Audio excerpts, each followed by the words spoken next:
Paranormal experiences don't really work to a timescale, and therefore we invite you to listen to a Dark Minisode.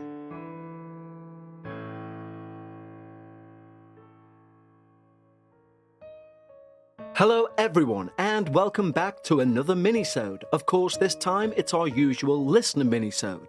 And thank you for all the positive feedback regarding the additional minisodes we're putting in. Although we are initially just doing them for the month of Halloween, it might be something we look at continuing for season 18. As I've said since day one, this is your show, and therefore if you enjoy them, we'll keep doing them. But for now, as promised, we'll stick to doing them up until Halloween. Meaning, of course, your final additional minisode for the Halloween season will arrive on Monday. Now, of course, after season 17 ends, if you would like the extra content to continue, just let me know. Drop me an email at contact@thedarkparanormal.com. And that's the same email address that you can use to start now sending your submissions for season 18. Some of you, I think, have now realised the time that we roughly ask for submissions for the following season, because we've already received quite a few. And therefore, if you have your own paranormal experience that you'd wish to share for season 18, now is definitely the time to get it in. Once again, it's contact@thedarkparanormal.com. But right now, let's jump into this week's minisode before our main episode on Friday. And this has come to us from a listener named Kirk, who writes, "Hi Kevin, my name is Kirk, hailing from the US in the Midwest. I'm a long-time listener of The Dark Paranormal, and I tune in almost exclusively on road trips or the nights that my occupation requires me to be working into the wee hours of the morning. I'd put this show up against any caffeinated drink on the planet if the goal is trying to stay awake. I want to preface this story by saying this may not be the creepiest or most disturbing. No, it doesn't involve demons, attacks, or evil beings manifesting in people's dreams. It may, however, leave you with more questions than I have answers for. I'm 35 years old. Whether by sensitivity, fate, or misfortune, the first half of my life was very active, paranormally speaking. That said, the last 15 years have been without any significant experiences, which I am grateful for. I find it fascinating that many of your story submitters say they've experienced the exact opposite. They often get more sensitive with age. Being a sceptical believer, my relationship with the paranormal is a complicated one, to say the least. I hold two beliefs that contradict each other. On the one hand, science hasn't definitively proved the existence of ghosts or demons, whilst on the other hand, my own extensive experiences defy logical explanation. My best friend Tom and I are somewhat strange individuals. He and I originally became close when we realised we share an affinity for outdoor recreation, video games, and difficult tasks that challenge our skill sets. Ones that force us to dig deep into our analytical minds. Back in 2008, we decided to combine our love for challenge and the outdoors by embarking in survival-style camping trips, where we would hike deep into the timber, build shelters, build friction fires, collect wild edibles and fish for food, all with as little gear as possible. Tom and I were incredibly lucky that we had an in with Rich, the head park ranger of a state park, one that primarily specialised as an area for the use of ATVs, dirt bikes and other off-highway vehicles. Rich had an agreement with Tom and I. He would allow us to camp in his park as long as we'd done some voluntary work, which usually meant we'd done a few hours trash collecting or trail maintenance. Well, this was perfect for us because, since regardless of the arrangement, we always felt a sense of duty to leave the places we enjoyed in better condition than how we found them. The only other caveat was that once we were in the park after sunset, we were staying the night. You see, the entire park is surrounded by a barbed wire fence, typical of what you may see on a cattle ranch. The entrance was a heavily fortified parking lot with a large 8-foot steel gate surrounding it. This was in place to prevent people from trailering in their off-road vehicles at night and ultimately riding the trails, which would inevitably lead to nighttime search and rescue operations. When we camped there, Rich's nightly routine to close the park at sunset would be to turn on the parking lot lights, ensure no other vehicles were there except ours, and notify us that he was leaving via text.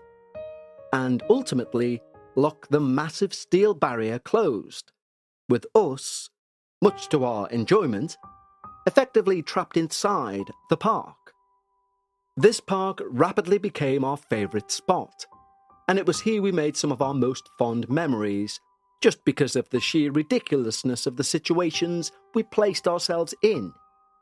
You had 2 young men in the woods trying not to die, mere miles from the safety of civilization, all whilst discussing our favourite video games, movies, philosophical ideas, or any number of other topics that many outdoor enthusiasts would never think of, especially whilst camping back then.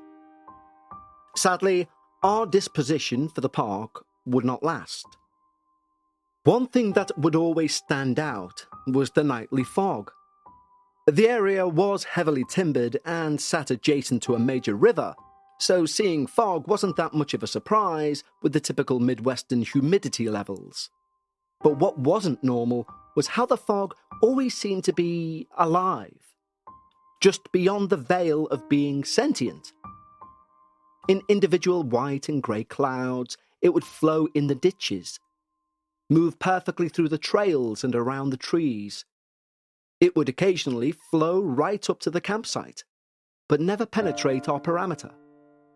All with no evident intent, and with no regard to the wind. I always had a gut feeling that it had paranormal origins. But since I never felt threatened, scared, or even like I was being watched, I didn't pay it much attention, as it didn't seem to pay us attention either. At the crack of dawn, one bitterly cold winter's morning, Tom and I were sitting around the fire in our shelter, discussing what we could do to fortify it, to keep the wind from penetrating, and how to ensure a much more comfortable second night, when suddenly we hear the rustling of leaves, twigs snapping from light footsteps approaching our campsite. Tom and I stepped out of the shelter and saw a buck white-tailed deer that was limping towards us. It had some blood on its right leg. After seeing us, it continued to approach, stopping around 15 feet away. It peered right into our beings, not in a threatening way, more as if it was desperately trying to convey a message, but just didn't know how to. We stared at it and it at us for what felt like a lifetime. The deer suddenly whipped its head around towards the direction it came from, then sprinted away past our campsite. A few moments later, a pack of dogs consisting of comically varying sizes and breeds came prancing by the campsite, apparently following the scent of the deer. Tom and I clutched our sidearms in anticipation that they may attack us. They gave us one look, but then kept heading in the same direction as the deer. We waited around all morning to see if the dog's owner ever showed, but no one came. Come to think of it, we didn't see a single collar on any of those dogs. That would signify they were someone's pets. Truthfully, I'm not entirely sure the deer encounter was even paranormal, but it was one of the most spiritual experiences I've ever had. It perfectly encapsulated the park's mysterious atmosphere and ambience. Tom and I seemingly had a full-blown conversation with a deer, yet not a word was spoken. It was asking for our help as it was being hunted by a pack of what I assume were wild dogs. Now, I'm a deer hunter myself, and my profession is in wildlife conservation. So to say I have an above-average understanding of deer behaviour would be an understatement. Mature deers always run away from anything that can pose a threat to them, especially humans. About 6 months after the deer incident, when the weather was much more favourable, we invited some friends out for a camping weekend. This was less of a survival-style trip and much closer to a let's have some drinks around the fire type of trip. About 11 p.m, one of our friends, Tyler, noted that our alcohol supply was quickly drying up. I've got a bottle of whiskey in the car, we can share that," he chimed in. "But I don't know the way and can't navigate through the woods by myself." So all 8 of us decided to make an adventure out of it and hike the mile-long trek back to the parking lot. Our group was made up of outdoorsmen and women who were all gifted with reasonably good natural night vision.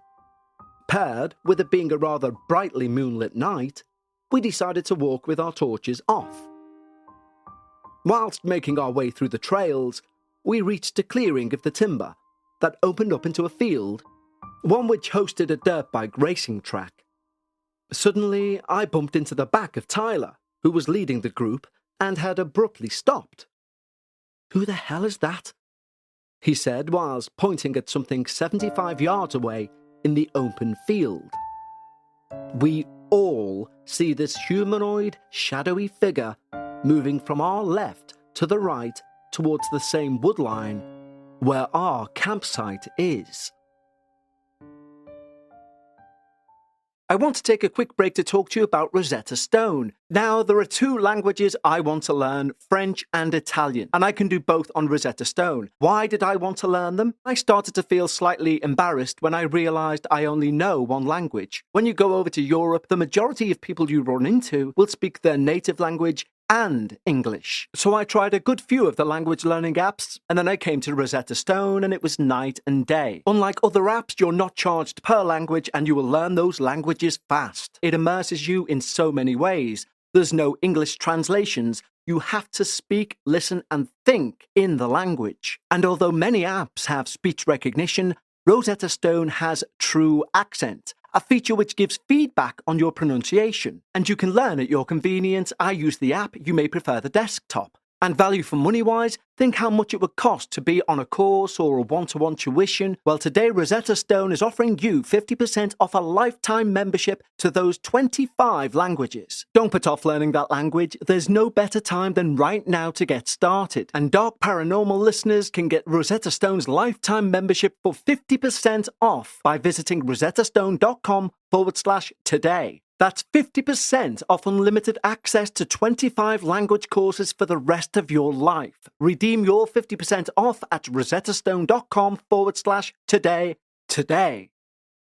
Today's episode is sponsored by Acorns. Acorns make it easy to start automatically saving and investing for you, for your kids, and your retirement. If you're anything like me, you would have believed you need a degree or you need some expert knowledge and a load of money before you invest, but it's just not true. You don't need a lot of money or expertise to invest with Acorns. In fact, you can get started with your spare change. Acorns recommends an expert-built portfolio that fits you and your money goals. They then automatically invest your money for you. And now Acorns is putting their money into your future. Open an Acorns Later IRA and get up to a 3% match on new contributions. And that's extra money for your retirement. Acorns has allowed me to look back at my past at times when I've thought, investment isn't for people like me. And although now I'm a huge fan of Acorns, I just wish they existed 25 years ago when I first started earning money. Because by having the wrong perception that investment isn't for people like me, I've not given my money the chance to grow. But that's something, even at this point in life, I'm going to make right. So why don't you head over to acorns.com/darkparanormal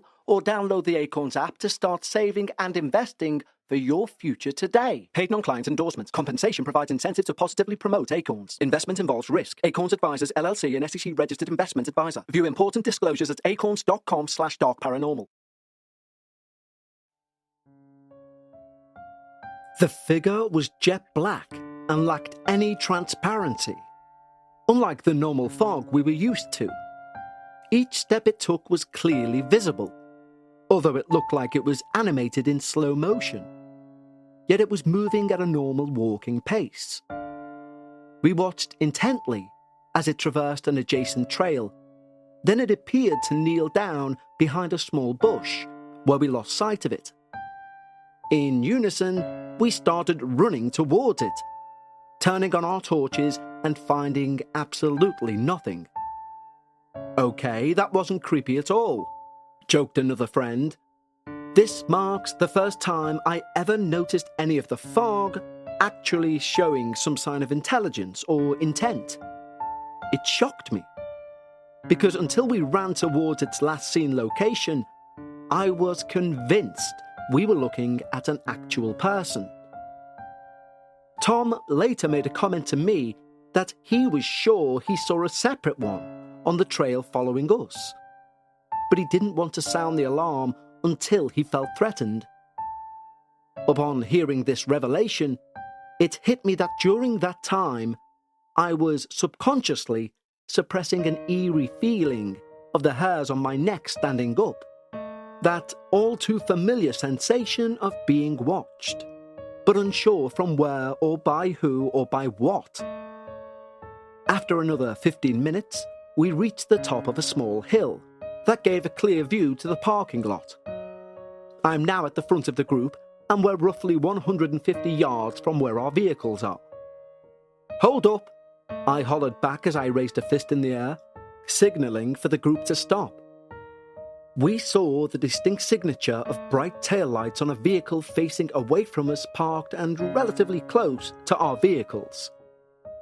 I decided to shoot Rich a text to see if he was maybe working late.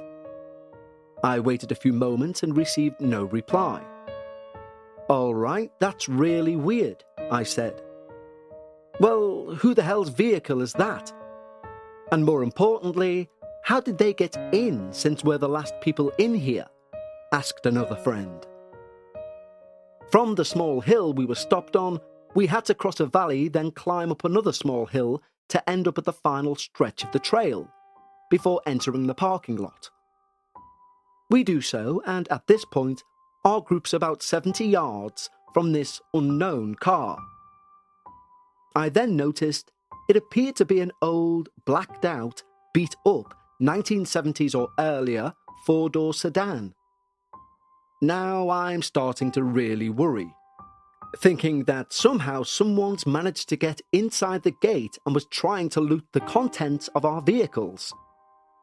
We cautiously walked closer. About 50 yards away from it, we are now approaching swiftly from the rear, with the intention of confronting whoever was inside and asking some questions. When suddenly, the vehicle began spinning its tires, kicking up dust and speeding off, ploughing through the steel barrier. It then makes a sharp turn onto the highway, never to be seen again. And all of this without making a sound, without leaving tread marks, without the smell of fumes or even damaging the gate. All 6 of our friends are visibly disturbed, trying to process what in the actual world just happened to us. We began passing around that bottle of whiskey we came for. Meanwhile, Tom and I gave each other a nod, paired with a "we're in for a long night" awkward smile, knowing damn well we just witnessed a ghost car. I don't think any one of us got a lick of sleep that night. We stayed up recounting the event over and over again. From that night, and every other time we camped there, we never looked at the park the same again. There was a palpable change in its energy. It always felt like it had intentions, but ones that were never made clear. While the lighter and greyer fog was ever present every night, and continued to not engage, sightings of the darker shadows now became more frequent. They became bolder, showing themselves more often and sometimes closer. A new phenomenon that emerged would be hearing the chirping of owls, crickets, frogs, and other critters. Then abruptly the entire forest would go dead quiet, and the hairs on our necks would shoot up immediately, followed by the sound of faint whispering or whimpering just out of earshot. Some months after seeing the car, Tom, 2 other friends and I decided to have a weekend gateway at the park, late into the night. Tom and I were sitting around the fire when our other friends appeared from the trails and began berating us for trying to scare them on their night hike. Now, whilst we absolutely love pulling pranks, the problem was Tom and I never left that campsite whilst they were out. They claim that with heavy footsteps, we kept running up behind them, stopping about an arm's length away, and then we would disappear back into the timber without saying a word. If it wasn't us, then who was it? Did the car mark the point in which our senses were heightened, or was it a sign that we were no longer welcome? Friedrich Nietzsche said, "If you gaze long into the abyss also gazes into you." Although in the context of the full quote, he was talking about maintaining your humanity when confronting evil, I think it can be loosely applied here. The park exposed its dark nature to us. And ironically, we were the ones feeling exposed the more we tried to zero in on its agenda. Perhaps the car and the fog were completely unrelated to one another, and the park just happens to be some paranormal hotspot. Regardless, what was once an inviting place to make memories at, all of a sudden, being out there at night by ourselves, presented a different challenge that Tom and I were unprepared for and, frankly, hesitant to face. Rich ended up transferring to a different park a year or so later, and I don't believe we ever told him of our incident, in an effort to protect the positive opinion he had of us and our arrangement. Sadly, his replacement revoked our camping privileges, so we never stayed there again. I have since visited the park a few times in daylight, and I've never had anything strange happen there. All these years later, I still have so many questions about that park, the fog, and especially the car. Was it, as they say, the manifestation of some sort of residual haunting? Was there some horrible accident involving that car? How was it able to interact with and kick up the dust it was sitting on, but not the parking lot barrier? We surely will never know. I would ask those who hear this to fight the urge to assume we were just a bunch of drunks who couldn't recount the events properly. At the time of this story, Tom didn't even drink, but greatly enjoyed the company of those who did. I'll conclude this by saying that Tom is with me every single day, but only in memory. He fought a long, hard battle with his mental health that ultimately got the better of him. He was a wild man with a big heart and a ravenous appetite for adventure, someone who pushed me to step outside my comfort zone. Furthermore, please seek out help if you are struggling, and cherish the time you have with your loved ones.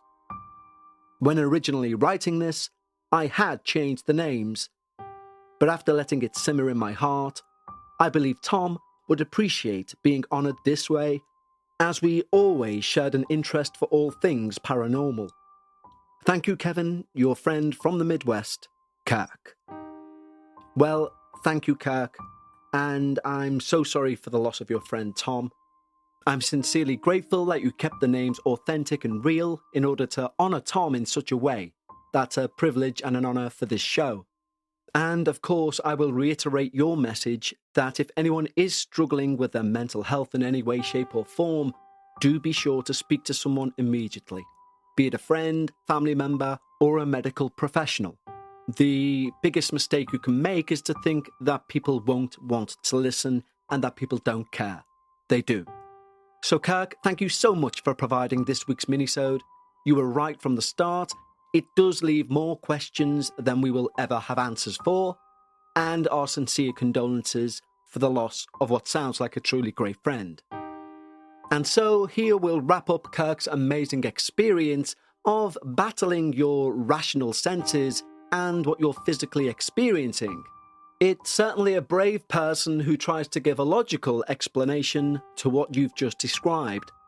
And so, until Friday, stay safe and take care.